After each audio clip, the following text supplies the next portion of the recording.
the next episode is shooting the killer holes in the street.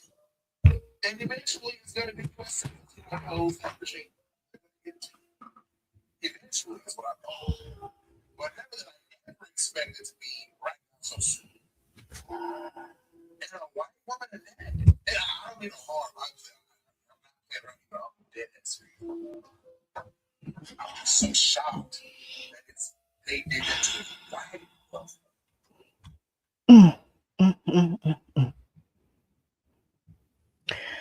Oh, me, oh, me, oh, me, oh, my. Me, oh, me, oh, me, oh, my.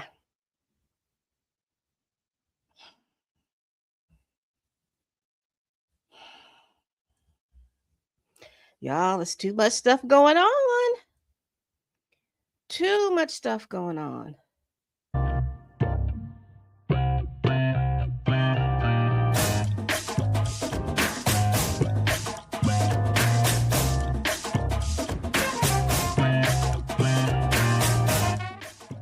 So much stuff going on. And top it off, I can't find my program glasses. Got to use my everyday ones. Make sure as you all are coming in, you all are hitting that like button, because there's too much stuff going on in the world. Who would have thought today would be the day? Who would have thought? I had a whole nother show planned, but we definitely are going to talk about what's going on in Minnesota. Oh, thank you, Lawrence. Happy New Year to you. Thank you so much. Thank you so much. Happy New Year to you. We're going to talk about, these are my everyday glasses. These are not my program glasses, and I don't know what I did with those. But y'all, we're going to talk about what's going on today because it's a lot. Let me get this music off because so good morning, good afternoon, or good evening. This is Pamela, and you are watching Pam Entertainment TV, where we review celebrity legal news, pop culture chats, and all kinds of stuff over here. If you are interested in my movie and television reviews, make sure you all follow me on my second channel, which is PETV_reacts. I started that channel. It is live and online right now. I've got a couple of reviews scheduled to go up. I don't know what I'm going to review coming up. I know that there's a couple of things coming up. I was waiting for P-Valley, but P-Valley is taking your sweet time, and I may just have to give up on it.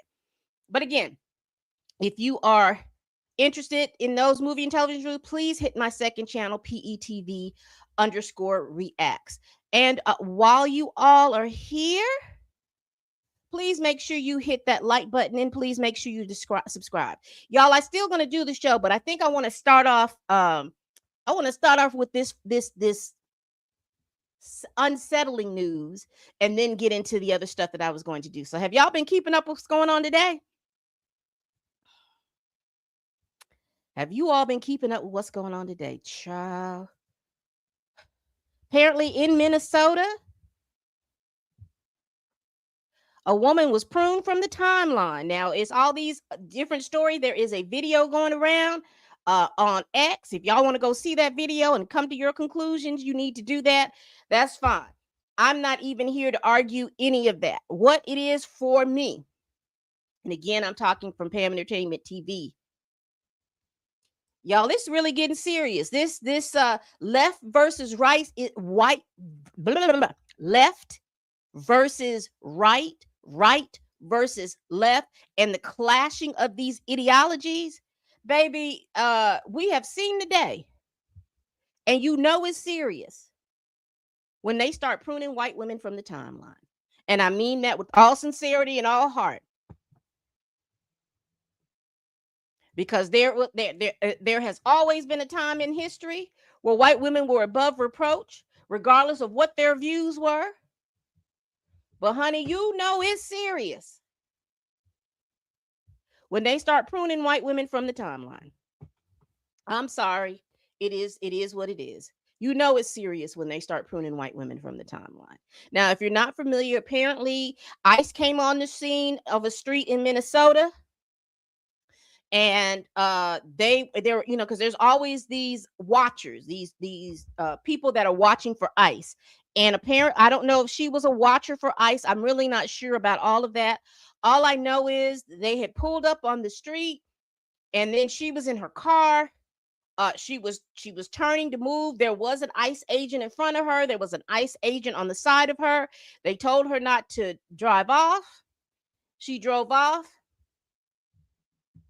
Headshot. You better walk around like Daft Punk, is what exactly happened. I do want to be able to.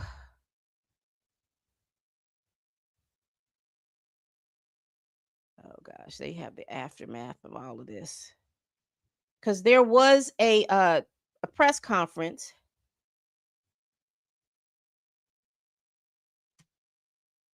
So we're gonna hear from let me see how long that press conference was. 33 seconds. Just pieces of it. There were doctors on the scene from when I saw, and they would not let the doctor go and check to see if this woman was okay.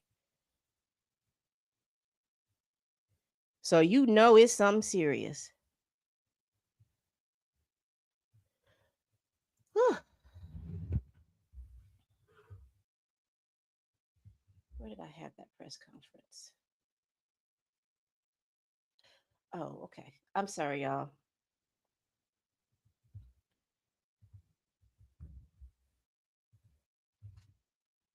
See, my vanity is coming into play.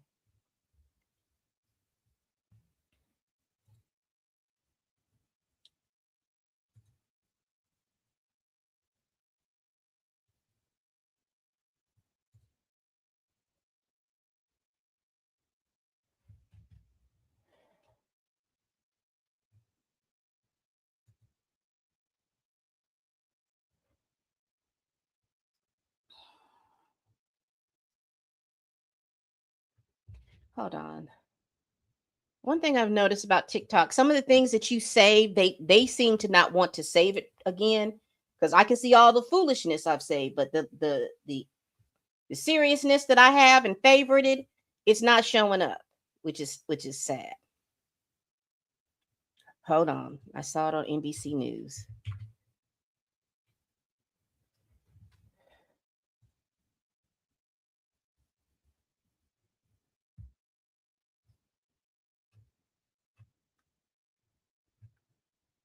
Y'all, they took it down. I guess I got to find it on Twitter.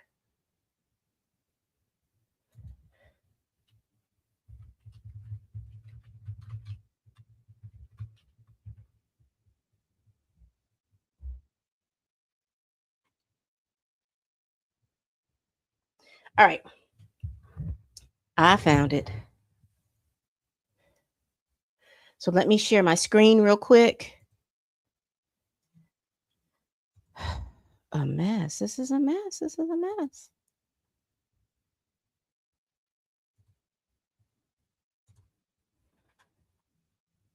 So let's go ahead and listen to what he has to say. That is bullshit. This was an agent recklessly using power that resulted in somebody dying. All right, let's go. They are already trying to spin this as an action of self-defense. Having seen the video of myself, I want to tell everybody directly, that is bullshit. This was an agent recklessly using power that resulted in somebody dying, getting killed. To ICE, get the fuck out of Minneapolis. We do not want you here. Your stated reason for being in this city is to create some kind of safety, and you are doing exactly the opposite. People are being hurt. Families are being ripped apart. Long-term Minneapolis residents that have contributed so greatly to our city, to our culture, to our economy are being terrorized, and now somebody is dead. That's on you. And it's also on you to leave. They are already trying to spin this as an action of self-defense. All right, so let me get down to what Kristi Noem said in regards to this. Well, let's go here and look. Here's what the president 47 has said about this. I'm going to share this tab instead. He says, I have viewed the clip of the event which took place in Minneapolis, Minnesota. It is a horrible thing to watch. The woman screaming was obviously a professional agitator, and the woman driving the car was very disorderly, obstructing and resisting, who then violently, willfully, and viciously ran over the ICE officer, who seems to have shot her in self-defense. Based on the attached clip, it's hard to believe he is alive, but is now recovering in the hospital. The situation is being studied in its entirety, but the reason these incidents are happening is because the radical left is threatening, assaulting, and targeting our law enforcement officer and ICE agents on a daily basis. They are just trying to do the job of making America safe. We need to stand by and protect our law enforcement officers from this radical left movement of violence and hate. Uh-oh. Let me move this. Let me stop sharing real quickly because I forget I get to scrolling and we start seeing things we don't need to see.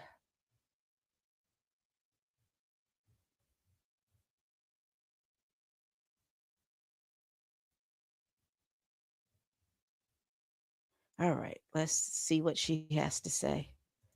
Miss Christy Noems, I think that's how you say her name. So they must going to ask her a question and she's going to answer it. Let me get the department.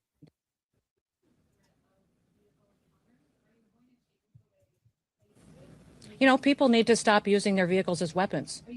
This domestic act of terrorism to use your vehicle to try to kill law enforcement officers is going to stop. And I'm asking the Department of Justice to prosecute it as domestic terrorism because it's clear that it's being coordinated. People are being trained and told how to use their vehicles to impede law enforcement operations and then to run over anybody who gets in their way while they go out there and try to disrupt peace and public safety. And Americans deserve better.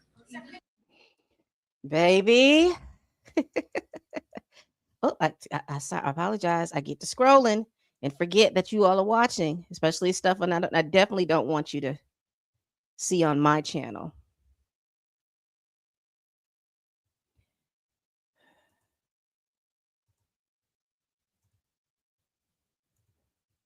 This is the woman that they said was pruned from the timeline. This is the lady that was pruned from the timeline. Now, like I said, if you want to watch the goriness, you could go over to X. X seems to be at the heart of all of that. But this is the woman. You could go back and look at the video for yourself and make the conclusions that you need to make for yourself. We are just going to move on. I wanted to do that. Didn't mean to start the show with all of that gloom and doom, but it came up on my thing and I just wanted to just kind of mention it for a little bit. And let me get back to my regularly scheduled show. So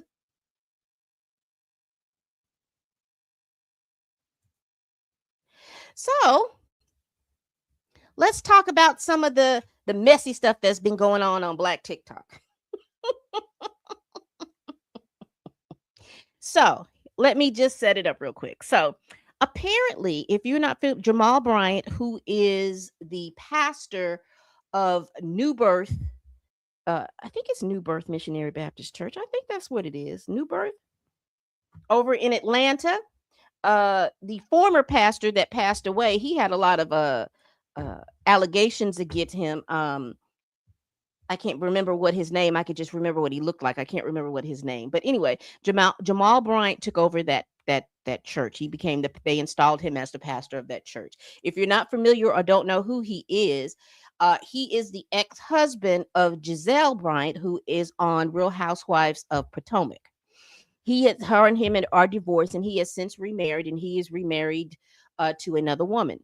Apparently, they were at a United Negro College Fund event, United Negro Education College Fund, United Negro College Fund event, and she wore a particular dress. And this particular dress that she wore was like an illusion dress.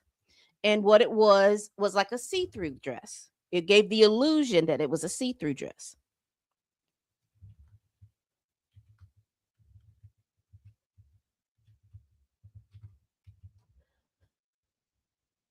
So let's get the images up so that you can see what I'm looking at.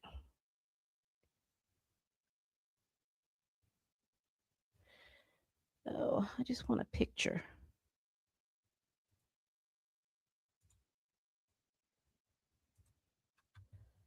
All right, let me share this tab.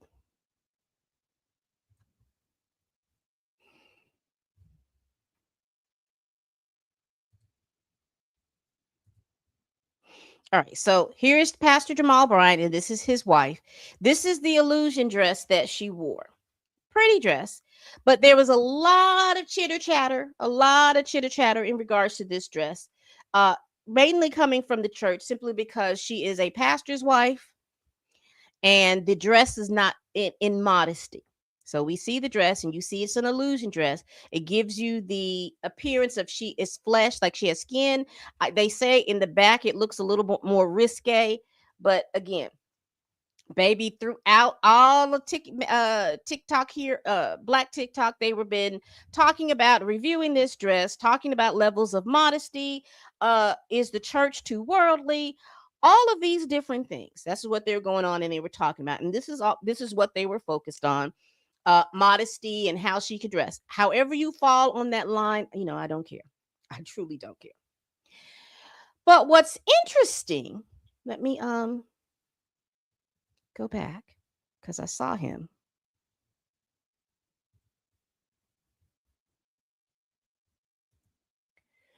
So then what's interesting, you have this bishop right here, Bishop Patrick Wooden. Now let me, before I talk about him, no, I have to talk about him first, then I talk about pastor. So we have this pastor here.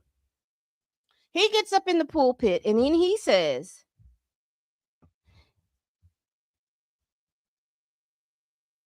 he calls Pastor Brian's wife. He says she looked like a $2 hoe. Not $1, not $1.50, but $2. And he then pans over to his wife to talk about, I guess, as a representation of what a woman of God should look like. And so we have that. Now, what Pastor Wooden said, Pastor Bryant responds. I guess he's sticking up for his wife. He says, I got the dress for her. I like the dress. I was okay with the dress. We're fine. Boom. I thought that was going to be the end of it. No. People have been having think pieces. People have been going through back and forth about this dress.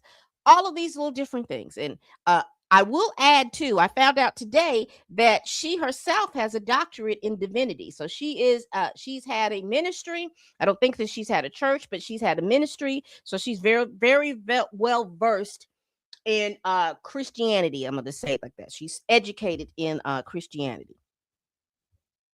So we go back and forth. You have all this back and forth talk between them. And as I'm sitting here listening to, and mostly I will tell you, women, mostly women, back and forth, back and forth, back and forth, back and forth, back and forth, back and forth, quoting scriptures, back and forth, back and forth, back and forth, back and forth. Some folks, and I mean, for some people, it was a screaming match. For others, it wasn't. Not only was it women, I was also paying attention to the fact that it was the women that were my age that were real disgusting. Talking about this woman, who she is, who she was dating, all of these little different things. And it was the younger women that were like, hey, if it's a problem that you have with the dress, that's one thing, but don't be talking about this woman, calling out her name.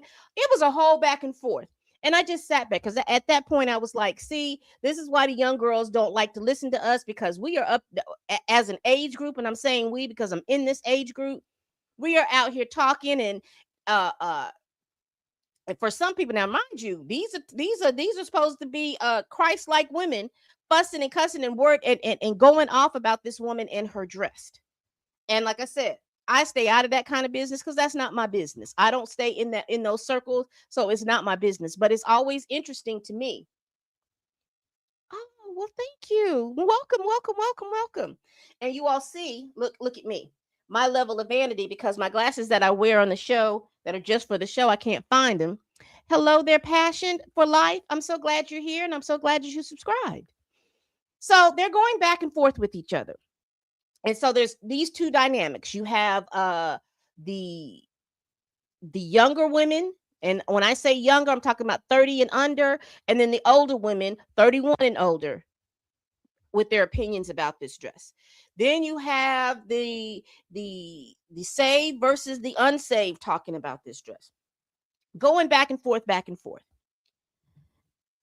In my head, if that was an inappropriate dress, surely the people of her congregation, particularly the women, the right thing to do, in my opinion, is to sit her aside, talk to her, let her know, hey, you represent New Birth, and this is not a look that we would like for you to represent New Birth. You're a beautiful woman. You're a shapely woman. I do understand that your husband bought the dress, but just could you consider us in these kind of things, particularly if you're going to go out and they say that you are Pastor and Mrs. Bryan of New Birth Missionary Baptist Church. I think that's where it is. I think that could have been the end of it. And the women going back and forth on TikTok, to me, they don't matter really. They're not members of that church, so it really doesn't, in my opinion, matter what they think. But what no one is talking about, or what people seem to have brushed over,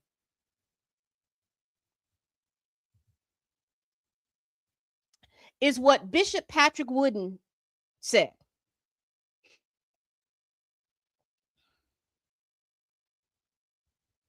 This man stood up, because it's one thing to not like the dress, right? And it's another thing as a pastor to another pastor to give him a call and talk about it. But to get up in that pulpit and call this woman a $2 hoe, unacceptable. Unacceptable. Unacceptable.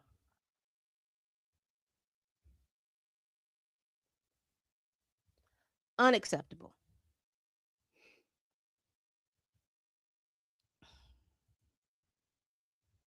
Let's see, where did I save that to?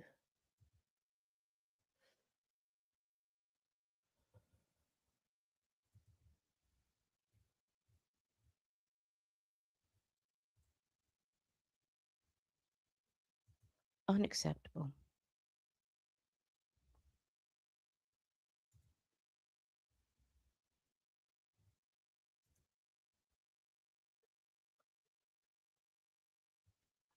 All right, so I'm going to share this tab, and this is by Sean Riffraff. He's over on TikTok. His sentiments is what I had the same sentiments to. So let's listen to what he had to say. So serious. Be so serious. I tried to sit with it. I tried to pray it down. I tried to be calm and collected and Christ-like, but the raise said, nah, today we flipping tables. Be so freaking serious. Y'all really spent multiple days, not a moment, not a passing thought, days arguing whether a pastor's wife should have worn this dress. Days, threads, think pieces, holy huddles about a dress. Be so freaking serious. And then this pops up.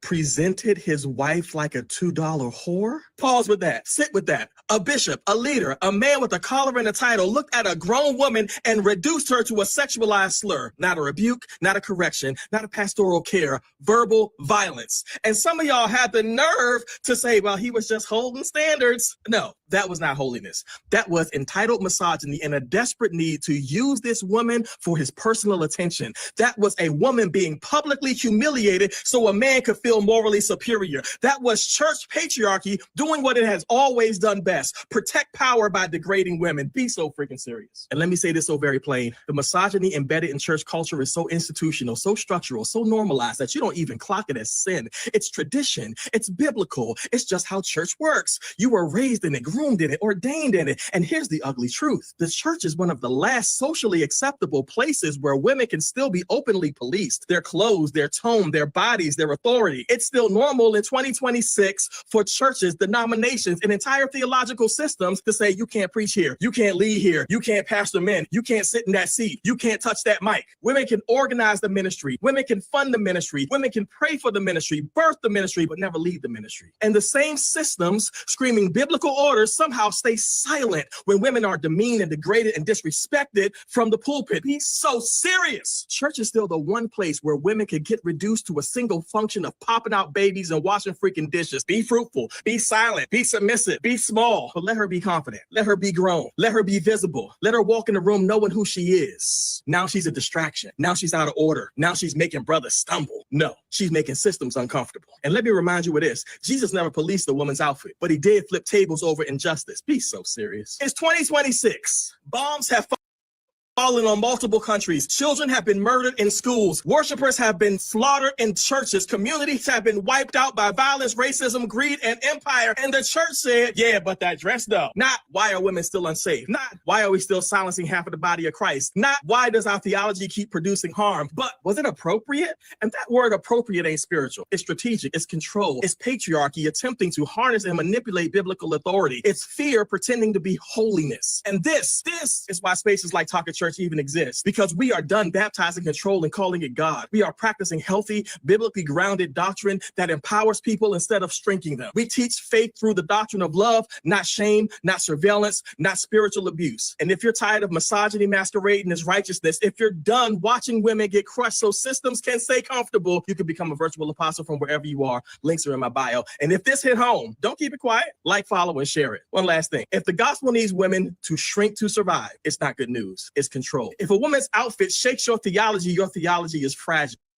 We won't go to the rest of it. He's got another 2 or 3 minutes, but I just thought, like I said, however you come on the side of whether that you thought the dress was appropriate, whether it was biblical or not, that is your right. But I have an issue and problem when you get up in the pulpit calling people $2 hoes. I just draw the line there. I draw the line there. I absolutely draw the line there. So we will continue. That was one. We just got my last story that I wanted to talk about. Let me remove. I was going to talk about Cardi B, but she aggravates me right now. So I definitely won't talk about that. Let's see.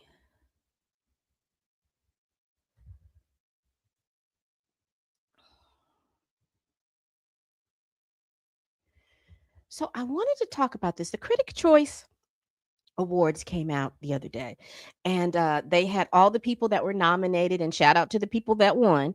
But Sinners was on the table for that.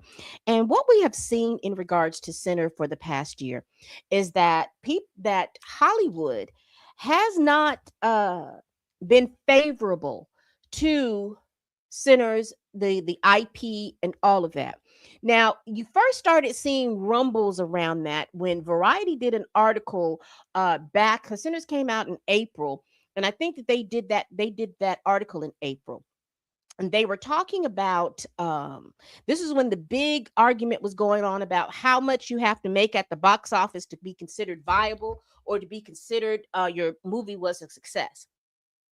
And so the way they framed that article, as I recall, was that Sinners made, I think it was like $61 million its first weekend at the box office. They phrased that as that, oh, well, that's not going to be good. That's not really good because they had a $90 million budget and all of these different things. So they framed it as that making $61 million at the box office was a flop. Meanwhile, you see Timothée Chalamet had a movie that came out on Christmas Day. And they had a budget of, I think it was somewhere close to that thing. And then they made like $2.5 million. And they were praising that feat. Oh, they made this amount of money. It's on point to do all of these numbers. Now, when Sinners came out, the $61 million, they made the $61 million. And then they got up to $90 million. And they got to $100 million. And every time they got up, there was always a movement of the goalpost. Well, they've got to make 2.5 times worth the budget in order for that movie to be viable. They made the $90 million because they tacked on, oh, well, you got to add the $90 million that they use for marketing. Now, I just don't believe that they use $90 million for marketing, honestly. But so they have to make $180 million in order for them to be viable. They make 107. They've lost money because they only made 170 million. They come back, and before you know it, I think at the end of everything, I think Sinners, I don't even gotta guess. Sinners made about 300 and something $1 million. Let's see. We'll go to Box Office Mojo.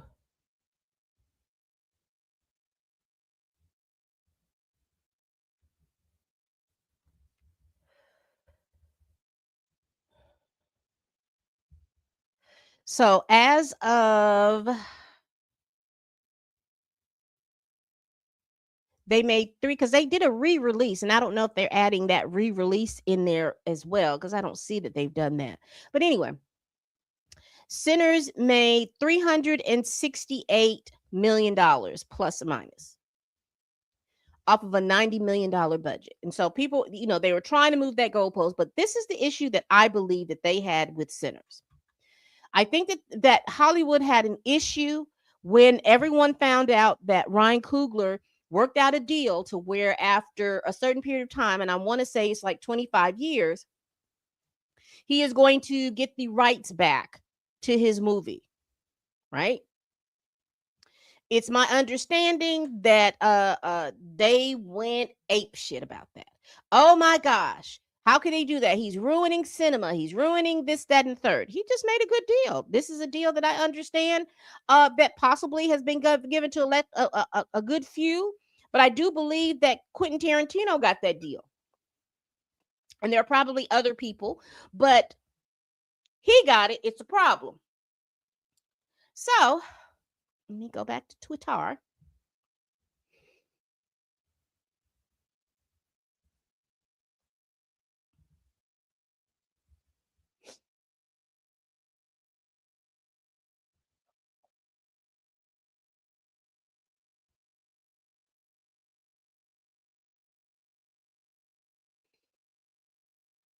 Let me share my screen.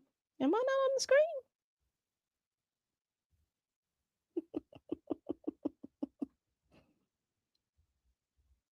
Just a little bitty person up there in the sky. All right. So this person right here says, how Timothy Chalamet won Best Actor over Michael B. Jordan for a movie that was released 2 weeks ago is still a mystery. So it's not a mystery because here, the Critics' Choice Award, from what I understand, they nominate a person, they nominate a movie or an actor or whoever during that previous calendar year, right? So they have the award show, like they just had the award show. You can be nominated from the timeline of January 1st through December 31st of the previous year. All right. Timothy Chalamet movie came out on Christmas Day. Apparently, the critics have watched that movie prior to it coming out in the theaters. So this is how Timothy Chalamet was nominated. Because there was a lot of discourse and back and forth, but just a little research, and that's what I found out. That I think that they watched that movie in October. Critics were allowed to watch this movie in October. So this is how Timothy Chalamet was nominated, even though his movie didn't come out until December 25th. Right?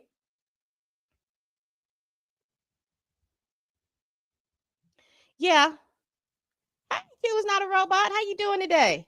I see you too. How you doing today? Glad you made it. They've been hating on Sinners since it came out. Yeah. And I think a lot of that has to do with that deal that he had, right? So this young man asked this question. So I posted, this is what I think. It's not a mystery at all. Timothy Chalamet is Hollywood's chosen one right now. He is the one that everybody is looking for. They are going to try to make fetch with Timothy Chalamet. It doesn't matter what he do. He could stand on screen and breathe into the microphone. They're going to choose him pretty much every time. Why? He is the one that they're trying to make fetch. They did that with Leonardo DiCaprio. They did that with Brad Pitt. And there's several others as you go back. There are Matt Damon, all of these people. They are the people who Hollywood is deeming the chosen one. And because they deemed him the chosen one, it's very clear why you think that they the research I did after I wrote this text. So I just said the Critics' Choice Awards knew that they were going to choose Timothy. Why do you think his film skated in 5 days before the 12/31/2025 deadline is considered?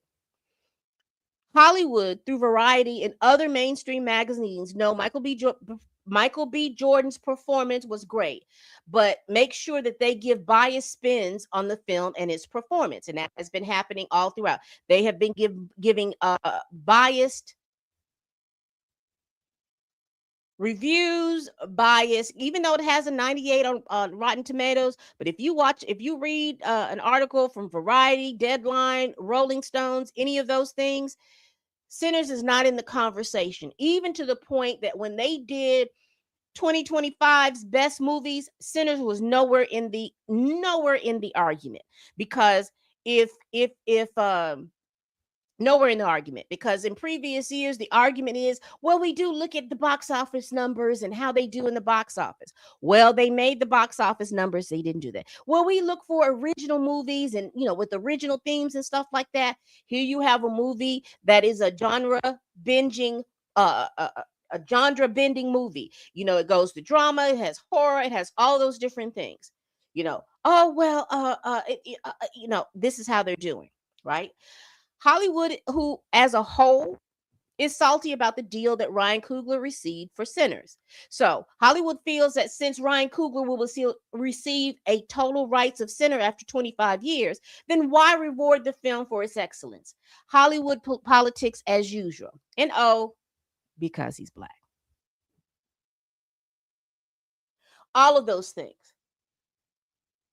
Because if a film, like I said, it is one thing if you didn't like the film, if you didn't like any of the things. It's one thing. Because I don't want anybody to mishear me to believe, every Black film has to be nominated. No.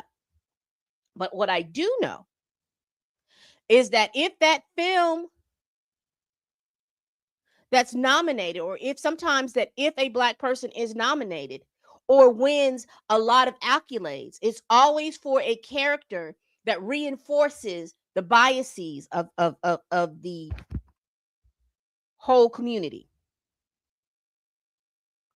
Because even with this Tiana Taylor getting her nomination,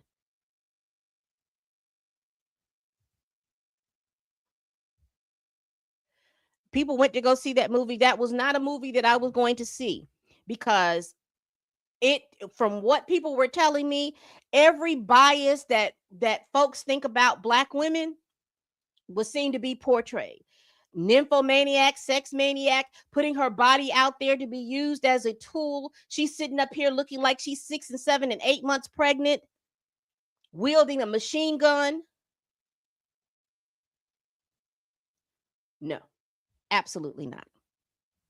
But what I want to do is go through here and go through, because this is from the Hollywood Reporter, and to go through who won on this past Sunday.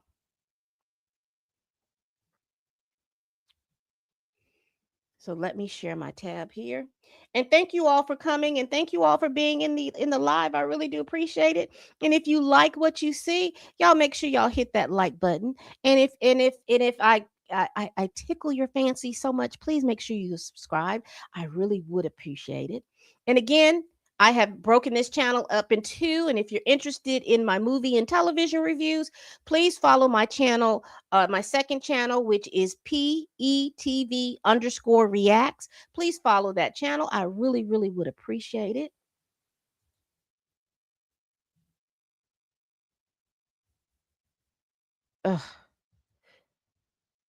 Ugh. I heard it was awful. And every time I heard about it, it was almost like a caricature of a Black woman. And I wasn't going to watch that. I wasn't going to watch that. I wasn't going to watch that at all. So let's get into it. So let's get an over. So who the winners are. So we've got Best Picture. You had Bugonia, Frankenstein, Hamnet, Jay Kelly, Marty Supreme, One Battle After Another, Sentimental Values, Sinners, Train Dreams, and Wicked for Good. And One Battle After Another, the movie that I know I wasn't going to see, it won. We have Best Actor, who was Timothy Chalamet. He went up against Leonardo DiCaprio, Joel Edgerton, Ethan Hawke, Michael B. Jordan, and Wagner Moura. Now, I'm sorry, but if I had looked at that, did anybody watch Train Dreams? I thought Joel Edgerton did a good job.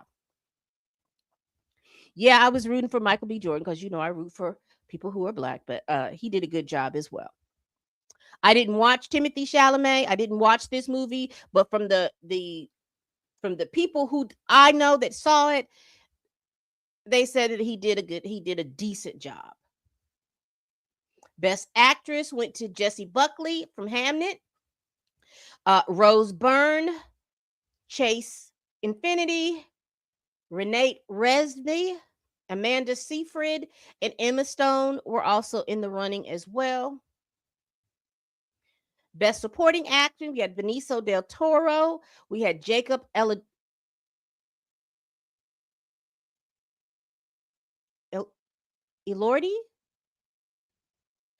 Sometimes you could look at a word and think it's simple, and then you start to overthink it. Elordi. Paul Mescal, Sean Penn, Adam Sandler, and Stellan Skarsgård with Jacob Elordi, who won for Frankenstein. Best Supporting Actress, you had Elle Fanning, Ariana Grande, Inga Lias, Amy Madigan, who won from Weapons. You had Wumi Musaka, and you had Tiana Taylor, who were also in the running for Best Supporting Actresses. Best Young Actor, you had Everett Blanc, you had Miles Caton, who won. Congratulations to him, because he really truly did a good job. And I don't know, maybe it's me, but maybe he should have gotten a Best Supporting Actor nod, or maybe it's just me. But congratulations to him. You had Kerry Christopher from Weapons, Shannon Mahini Gorman, you had Jacoby Jupe, and Nina Yee. Best Director, you had Ryan Coogler, Guillermo del Toro, Josh Safdie, Joaquin Trier, and Chloe Zhao, and Paul Thomas Anderson for One Battle After Another one. Best Original Screenplay, you had Noah Baumbach, Emily Mortimer for Jay Kelly, Ronald Bronstein and Josh Safdie for Marty Supreme. You had Ryan Coogler for Sinners. You had Zach Krieger for Weapons, Eva Victor for Sorry Baby, and Eskel Vogt and Joaquin Trier for Sentimental Value. And Ryan Coogler did win that show. Oh, what's we got going on in here? Ugh. And the movie was about crashing out for images. Oh, my goodness.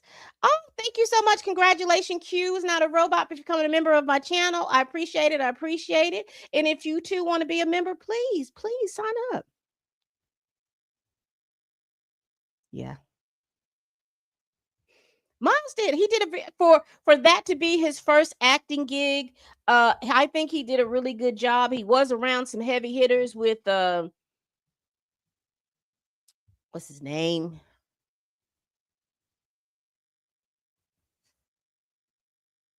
I hate when names escape me. Y'all know the other blues singer in Sinners. What's his name? Oh, I can't think of his name. Did you like that show? Of course, PTA one. Did you like it? I didn't like it. I'm sorry. Yeah, he did learn to play the guitar for the movie. Paul Thomas Anderson, Best Adapted Screenplay. Let's see. Let's go down. Best Casting and Ensemble. I think Sinners won that. Nina Gold for Hamnet. Douglas Abel. Nina Gold for Jay Kelly. Jennifer Venetti for Marty Supreme. Cassandra Kalukundis. One Battle After Another. Francine Maisler for Sinners. Tiffany Little Canfield for Wicked for Good. Haven't you noticed that Delroy Lindo, thank you. Delroy, thank you so much. You notice that because I understand now, but you notice that Haley Steinfeld, even when they had the re-release, she didn't show up. And not that she had to, because possibly her contract only said that she had to do the press for it the first time. So I'm not really tripping on that, but I did find it interesting because now I guess they're doing their push for Oscar nominations and stuff like that. I find it interesting that she didn't show up. So, but that's just me. You know, like I said, she didn't have to if her contract said that she didn't have to, but it was just interesting. Best cinematography, we have Claudio Miranda for F1. Did y'all watch F1? I didn't think I was gonna like it, but it was okay. I really didn't think, because you know I don't know nothing about no racing or anything like that, but it held my attention. I you know, like I said, it wasn't the best, but it was a good movie to sit and kind of veg out with. I enjoyed it. Dan Lauston for Frankenstein, Lucas Zhao for Hamnet, Michael Baumer for One Battle After Another, Autumn Durald Arkpal for Sinners, and Adolfo Valesso for Train Dreams, and Adolfo Valesso from Train Dreams 1. Best Production Design, Tamara Deverell and Shane Vial won for Frankenstein. Stephen Mironi for F1. Now this was interesting. Kate Hawley versus Ruth Carter, but she won for Frankenstein. That was an interesting thing. Wait a minute, hold up. Yeah, that was interesting. And I think I liked, you know, I didn't want all of that Wicked and Wicked Revenge or whatever they call it, but the costumes were good in Wicked too, so I'm surprised that they didn't win. Best Hair and Makeup, Frankenstein won that. Best Visual Effects, Avatar Fire and Ice won. Best Stunt Design, Mission Impossible. And you know what? Let me tell you something. Anything with Tom Cruise and anything with stunts, he is always going to be A1 because that man is yes. I didn't think I was going to enjoy it, but I really truly did. I think he did a decent job. I really really do. I really really do. I think he did a decent job. I like Brad Pitt in it. You know, like I said, I'm not a racing type of person. So all that stuff that was going on, you know, it was a little over my head, but you know, they kept me interested. I ain't gonna hold y'all. So go watch it, you know, even if you're not into racing. Best Animated Feature, K-Pop Demon Hunters.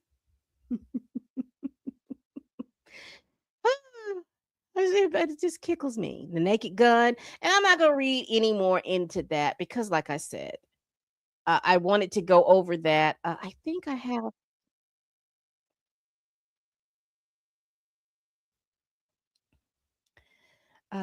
Let me share this tab because I just want us to see and listen to his speech.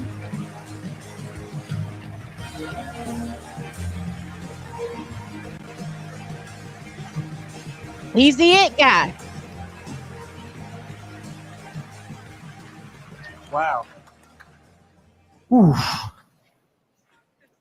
Man, thank you guys.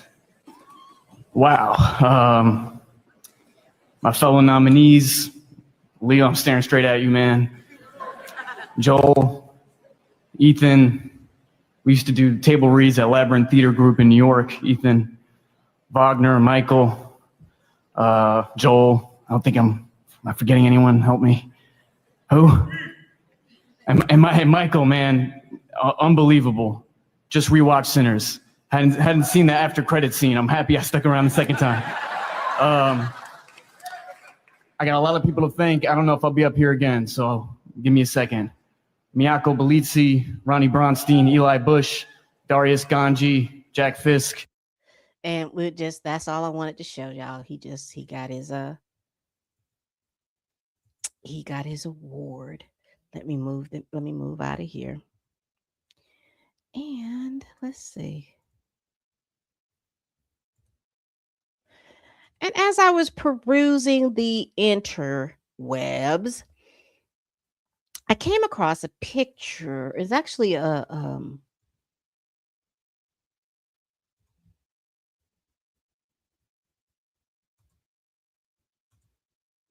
I came across a picture. Let me see if I can make it bigger. I clipped it so I could see it.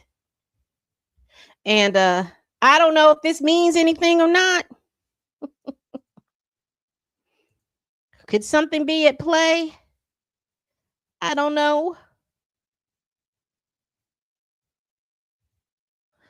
But I came across this off I think from the I Am Jonathan Majors fan page, and they did a clip. There was another picture too that I think I saw with Jonathan Majors with Tyson. So I don't know if this is a preview or prefect or a little teaser or something that possibly something could come around him playing Mike Tyson. I'm not sure or not. I just saw it. I just thought I'd share it. Don't have anything to say, yay or nay. But I did want to put that picture up. I did want to be able to show it, and I did want to be able to kind of talk about it.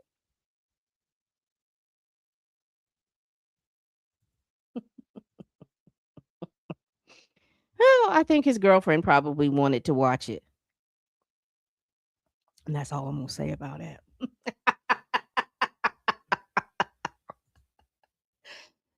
Oh, I don't know. So what do you all think? Like I said, I was going to talk about Cardi B, but Cardi B got too much stuff going on. I'll just briefly go over it. She was on Twitter Spaces a few days ago, going back and forth in regards to allegations about her father possibly SA-ing somebody. And she was saying that if her father did that, they were going to deport her. But my spidey senses were going off, and I was like, that doesn't necessarily mean that whatever that offense happened, it happened here in the United States. Because remember, her father is a immigrant from the Dominican Republic. I'm not bashing or anybody being an immigrant. I'm just saying it doesn't necessarily mean that the offense happened here in the United States. She then got back on Twitter Spaces and she went to doubling down on her behavior. Because one of the things that bothers me is how certain behaviors that women will exhibit that people give them a pass for. Had it been a man, we would be almost getting ready to throw the stones at them. And she was doubling down on her behavior of when she was a stripper, because she said it out of her mouth as well, that she would drug, then rob men, people who were going to the strip club. If they believed that they had money, she would take them back to the hotel. They'd get to drinking. They would spike the drinks. The men would get drunk. They would fall asleep, and they would rob them. Don't know if anybody from those, if you are someone who went home with this woman back in the day of whatever that was, and you found that you were lost from your belongings, please go find you an attorney and work that out. And also too, there was some incidents and some mess in regards to her current boyfriend, and some SA allegations from a chef. I want to wait to see if I get any more legal information before I go over that. I'm also on the hunt for the lawsuit paperwork, what's going on with Donnie McClurkin. And when I find that paperwork, I'm definitely going to make sure that I get that, and we will go over and read it as a family, because I love to read these lawsuits as a family so that we can get a understanding.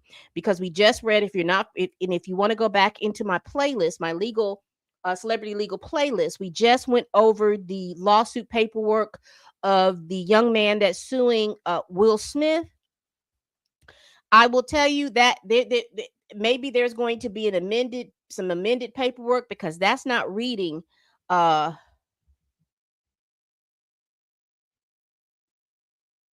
is not reading well.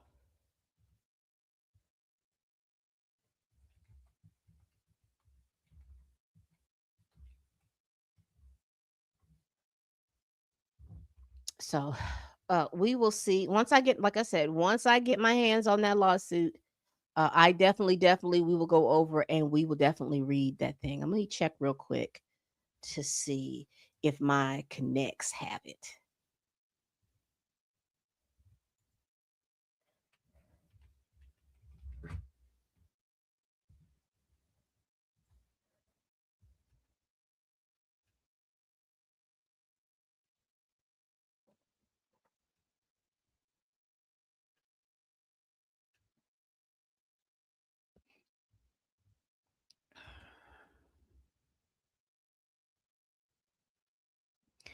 All right. Don't have the full piece of it, but once I get it, once my connect is gracious enough to show it.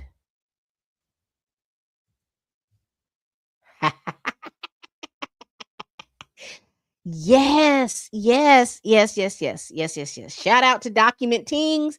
Always able to go follow Document Tings if you want to be able to get all this information. He does the lawsuits from he's really into the Meg the Stallion one. So definitely go follow him. But I do have it. This Joker is 15 pages. I will do a separate live, probably do it tomorrow, and we will definitely go over these. I'm gonna peruse it tonight. We definitely go over these 15 pages because I do want to hear what's going on in this lawsuit. It will probably be around the same time as tonight because as I'm just perusing, there is some information in here that may not be suitable for early day. Yeah. Yeah, we're definitely going to review this. We're definitely going to review this because this is interesting. This is interesting. And I am going to review once get all the information about Cardi B and this Stephon Diggs information. I'm definitely going to do that. But have you all been following this mess between Adin Ross and Doechii and Glasses Malone? Have you? It seems like it has been resolved. Shout out to Doechii for not getting out here saying anything, just putting it on wax and leaving it alone. Shout out to Glasses Malone for making everybody aware of the disrespect. Give me a boo in the comments for the one of the things that I'm seeing in 2025, 2026 as Black folks, we're working on one accord. We are operating on one accord, it looks like, and no longer are we going to be tolerating the foolishness, whether it's coming within our community or outside of our community, making excuses for it or anything like that. Shout out to us. Shout out to the people that are holding. I found my glasses, y'all. It was under my keyboard. I don't know why I didn't look up under there. Shout out to the people that put the heat around those Black men that were hanging around with Adin Ross and all of that, making them uncomfortable. So he turned around and apologized. And shout out to whoever is going to get the $100,000 that he quote that WAC 100 said that he donated to Black businesses. Yeah. If you're not familiar, probably earlier this year, pretty much around the time that the Grammys were going on, Adin Ross got onto a stream. He is a streamer. He's a young guy. As he says, I'm a young Jewish guy. He is a young guy who does streaming. He's like on those areas of Kai Cenat. Also, if you've been watching me, following me about the lawsuits that I read, he is listed along with Drake in a lawsuit filed in about 3 states now that I have seen, with stake.us, where there are 3 separate complaints in U.S. District Court, I think in New York, Missouri, and now in Virginia. He's been listed in those. So he is one of those people that loves themselves some Drake. And what I gathered about this whole thing, and I'll just go over. So he did a stream where somebody had said something about Doechii, and he started calling, he called her an industry plant. I don't have an issue forwards or backwards about calling somebody an industry plant, though I don't believe that she is an industry plant, and I don't believe that people are using industry plant in the right context, right? Because you let me tell it, Ice Spice is an industry plant. She just comes out of nowhere. What, she just came out of high school? I would consider that. Tyla seems that way too. But I don't know enough about her, so I will hold reserve for that. But anyway, he called her an industry plant. That's one thing. But then he turned around and started calling this woman out of her name, called her all kinds of bees, some kind of smelly whores, all these different things. And I mean, he just kept going and kept going. But I will tell you that particular stream, nobody came to her defense. Nobody came to Doechie's defense. It wasn't until Doechie pulled out this song that she just dropped, Girl Get Up. And she talked about it. She talked about how she felt. She talked about what she thought of the people who were saying these things to her. She put it all out on wax. As soon as she put it out on wax, he comes back. Instead of him just letting it go, he comes back, calls her all kinds of dirty bees, all this stuff. Not the fact that she's an industry plant, because if you're going to critique the music business, that comes out all the time. No one had an issue. It was the fact that you called her a dirty bee, talking about her between her legs smell, all of these different types of things that they were talking about with this woman. And so that upset Glasses Malone, who is, I think he is a rapper or a writer or whatever he is, but he's in that hip hop culture. So he gets upset about it and he talks about it. So Adin Smith hears what he says, he doubles down. And again, this is my problem with folks like Adin Smith. You all allow these people to come in. You invite them to the cookout. You invite them to eat and make a lot of money off the culture. And then they turn around and they shit on your people. They talk about your people like that. And he's not the first. You know, I talked about this before about Andrew Schultz and Charlemagne the God. The same thing. The same that Adam, what is this guy? Adam, such and such and such, whatever his name. They do all the same thing. Vlad and all those people.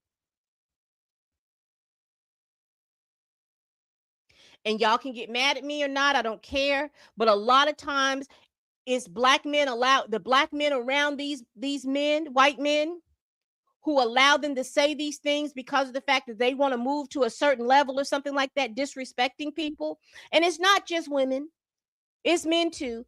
They have a lot of greasy things to say. But I am proud that we are moving in a different direction. We're moving in a different accord, and we are seeing that you see what happens when someone gets pressed. So Adin was doubling down because, again, he thought he was safe. He knew Whack 100. He calls Whack, tells Whack, basically, he had Whack almost like his do boy. Go handle the Glasses and such people for me, because they're talking about me and stuff like that. And then Whack calls or talks to Glasses. Glasses got back on and says, I'm doubling down. No. And if I got to get folks to talk to him, we're going to get folks to talk to him. Now, all of a sudden, Whack can't do nothing for him. So I guess he goes over to DJ Academics. I don't know why you would go over there. Ain't nothing he's going to be able to do. You know, and then all of a sudden you notice that Adin's tone has changed. He checked his tone because he realizes these people are now serious about stepping to him and checking him.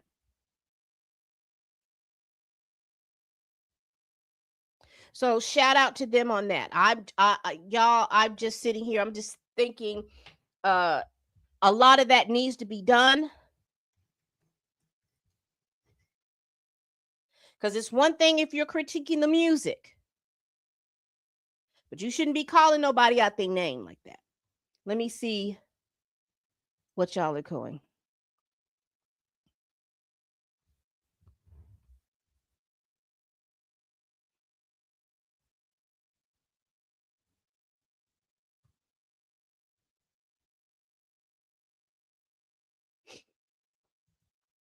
Let's see. I hate the way the only parade around black men is if the others don't commit crimes. What are you talking about? Could you get a little bit more specific? I don't know. Smokey Swiss says you look like you want to follow the honorable Elijah Muhammad. I don't follow Islam. So no, I wouldn't follow him. Yeah, we're done with the disrespect. Okay. Those were tethers.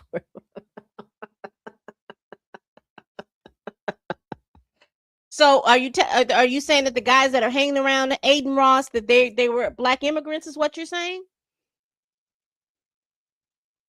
Because I don't know who those guys were. He throws around that J term so people don't get into that. Yeah, because he made y'all. I thought that, and I'm like, how does nobody understand that that's a whistle? In other words, don't touch me. And if you're not familiar why he would use that and why he's so confident in using that, because I call them Jacob and them. See, Jacob and them are running around trying to tell you how to think, what you can see, what you can say. Jacob and them have gone and had congressmen go over there to Bethlehem and them, encouraging them to write federal laws that people cannot criticize that state, that country, or the people. They then turned around and one of your state representatives, they had 250 of them go over this summer to have them encourage them to write laws within the state so that you can't criticize the country that Bethlehem sits in or the people. Then they turned around and they just sent they just looked at 2,000 people, 2,000 pastors and evangelists and everything like that, telling them to tell the people in their congregation that they can't criticize the country that Bethlehem sits in. And we already know that they've purchased TikTok because that was the place where people were getting information. They want to control what you watch and what you see, because that's already done on Facebook and Instagram and other places like that. They're buying up all of the mainstream media to be able to quash you saying or criticizing anything like that. And all in an effort to keep people's attention away from what's going on over there at Gaza.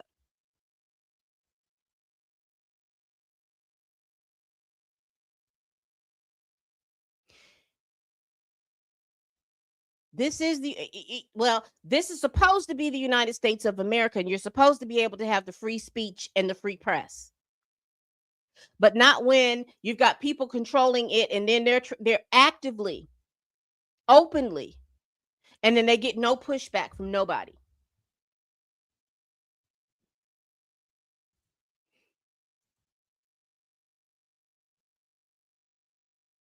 I think a lot of times we need to pay attention to the things that make our spirit shake instead of all the mess that they put in front of you. Because people no longer read the newspaper, because they're controlling the news, you're not getting the information as quickly as you can.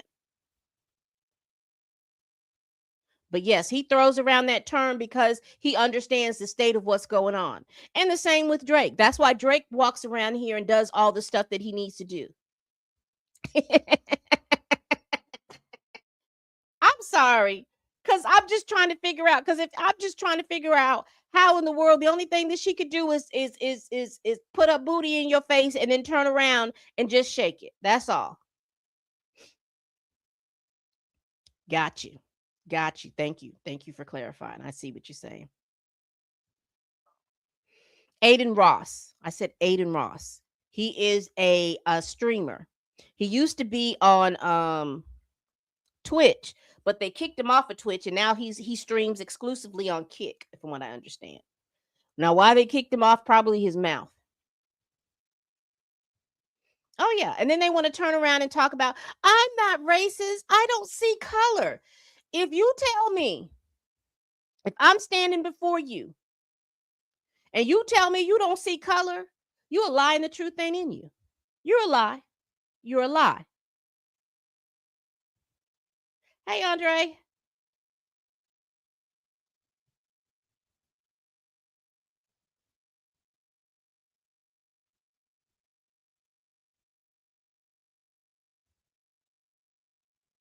You're good. You're good. You good. Aiden Ross is a streamer. And I'll just recap. Dochi, who is a rapper, she's a black woman who is a rapper. He is a white Jewish man. He got online, and again, he is a man that's in the culture. And what I mean by that, he talks and openly discuss hip hop and other things. But when he's talking about hip hop and black folk, he is very derogatory. He's called this woman a bitch, a smelly whore, all of these different things. But other folks, if he's talking about white women, Asian women, or anything like that, he's not talking about them in those terms. No, I don't have a problem with you asking.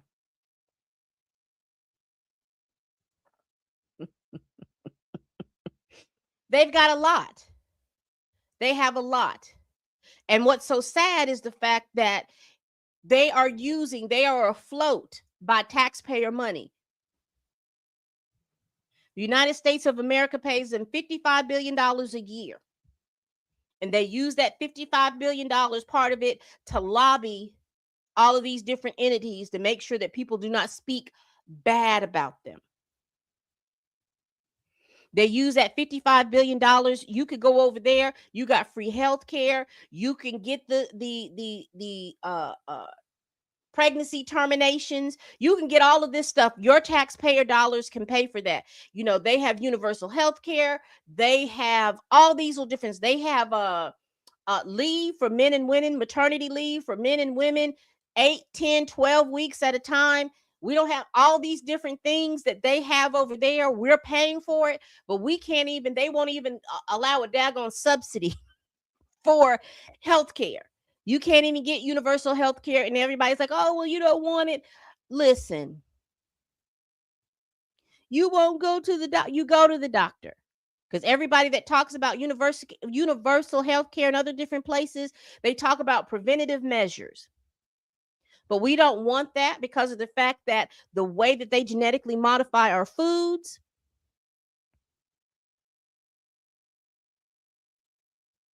the way that they are getting the farmland,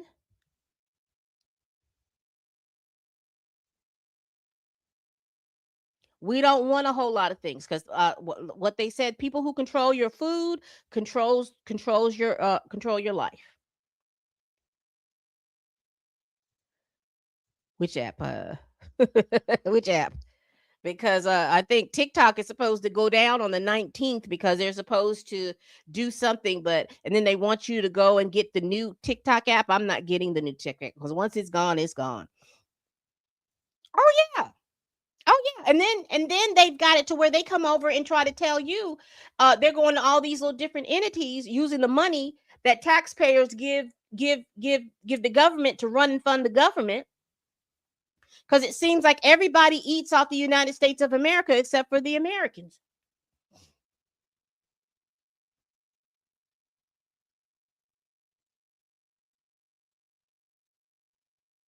But a lot of times, you know, within my community, we don't pay attention to that.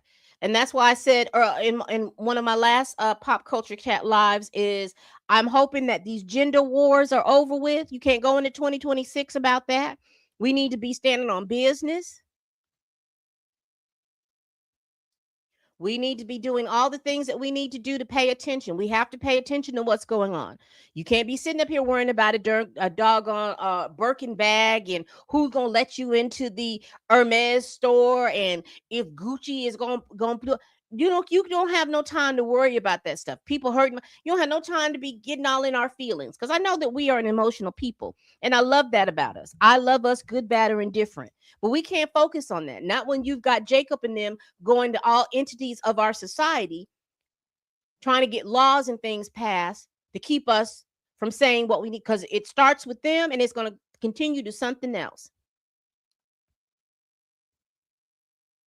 So I just need for everybody to wake up, because when I got up and realized that they done pruned a whole white tea woman from the timeline, you already know this left and right stuff is out of hand. It is currently out of hand. Out of hand. Out of hand. We have no time to be worrying about all this materialistic stuff. We don't have no time to worry about that. We should be minding our advocacy. We should be minding our dollars.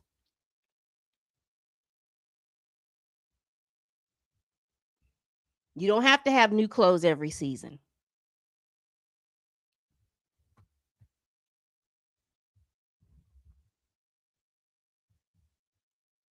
Maybe some of us can learn how to do our own nails, because press-ons are hot. Press-ons are in, they make press-ons that look better than the nails that you go get your designs on. We need to go back to, because in my day, when you talk about getting your hair braided, you always find that neighborhood person that knew how to braid hair, and you kept that person in business. You paid that money and stuff like that. And when I was going to get my hair braided, all of my hair braiders were young girls that had children. So you can pay them a fee. You pay them the fee that they charge, which was nothing but $60, $70, $80 at one point. $100 is fine. And if I saw that they had kids, especially babies or anything, what do you need, baby? You need some diapers. You need some food. I know that they probably was on some things, but still, it's much cheaper than to go into certain shops of certain people and they charge you $600 and $700. You can get your hair braided and be through for less than $100, plus buying them some food or something like that, buying some diapers or anything like that. We got to get back to getting back to making sure that we're okay.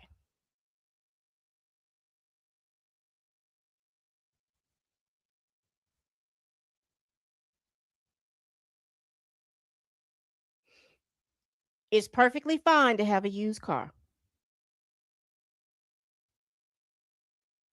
Some of you all are paying $800, $900 per month for a car, for the hottest car. It's okay to have a used car.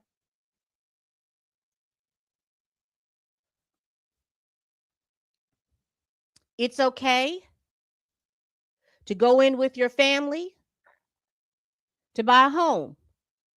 You got sisters and brothers, and y'all want to get out of your parents' house, but individually you don't make enough to do that. It's okay for you all as sisters and brothers to pool together and to buy a home.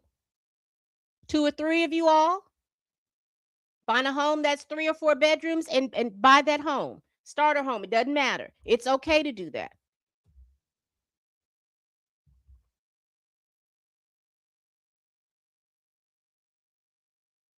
Build you up some equity. It's okay. For those of you all that are up north, I see a lot of you all have like duplexes and homes that have like, that you could probably make it a triplex, is that what they call it?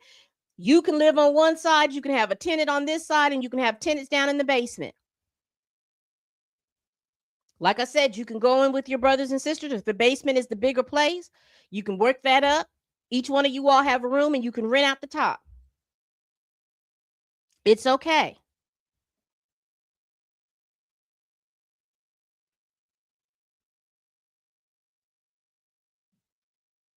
It is okay.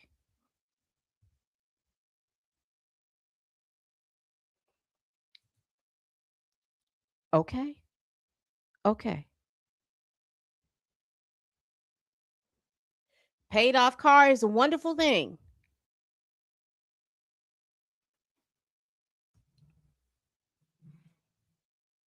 It's okay to eat leftovers.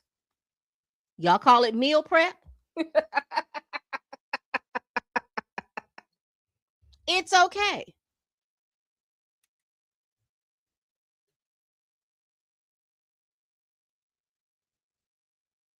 It's okay to go buy some groceries, cook it, meal prep it, put some in the freezer, put some in the refrigerator. It's okay. Don't let people punk you out or make you feel bad because you're not going out to eat every day. Number one, it gets expensive. I mean, just think about over the past year. Things in 2024 that cost you $5 cost you $15. Even going to the grocery store is expensive. You know, it's just everything is so much expensive. And again, and let me be very clear, you all need to be paying attention to politics. Politics rule what goes on in your life here in the United States of America. I'm not asking you to be an expert, but you doggone, even though you don't have no kids in the school, you need to know what they're doing over there, because the daughters of the Confederate are in there and they're trying to tell you what books you can read and what books you cannot read.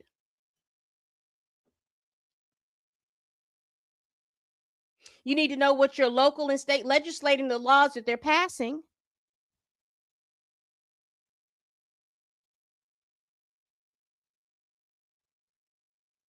Being asleep at the wheel causes us to miss a lot of stuff because our focus is on things that really you can pay attention to it, but don't let those things kind of rule your life. You got to keep paying attention. And the last thing I'm going to leave you all with, because now that I'm just trying to talk and go over, check on your folk.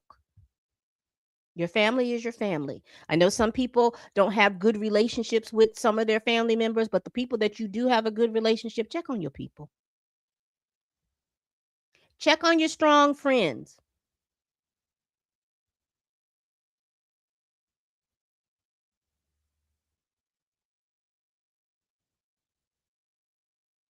Check on your strong friends, your cousins, stuff like that. Gentlemen, check on the people that you care about. Check on the women, them I don't need a man women. Check on them. Because that's a trauma response. Just check on them.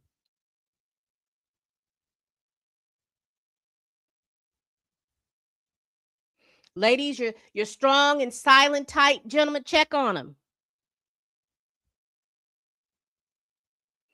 Gentlemen, if you go on and check on your I don't need a man woman with that trauma response, and you see that she needs a lawn mow, just mow it and come on out of there.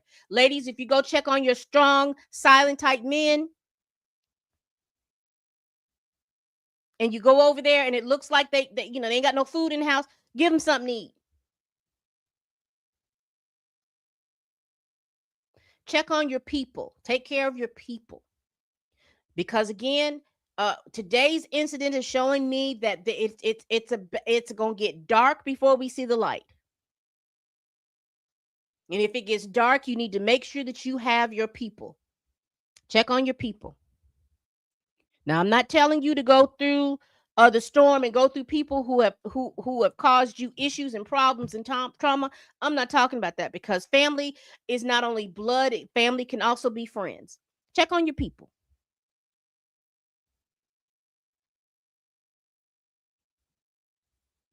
Understand who you are and who you are as a resource, and let each other know. Some of you all are good planners. That's a good resource. Some of you all know how to can food, get whatever that resource you're good in. Some of y'all know how to fix cars. Some of y'all, whatever that resource is, make sure people know. Check on your people and let people know what you are as a resource to folk. Don't take advantage of people, but let people know who you are as a resource to somebody. Because, child,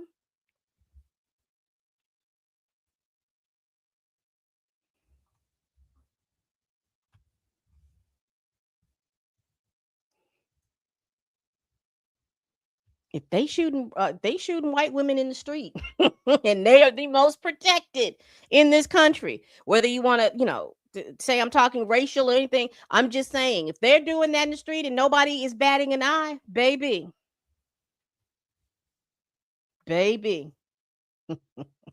Mm. All right, people. We do this every week. Please like, comment, and subscribe. Please share this video if you care. Y'all, please tell a friend, tell a kin, tell a coworker, tell that heifer that you can't stand that I'm over here making this video. Y'all, we will go over the Carletto versus against McClurkin lawsuit on tomorrow. We will read it, all 15 pages, and see what's going on. All right, people. And as always, bye-bye.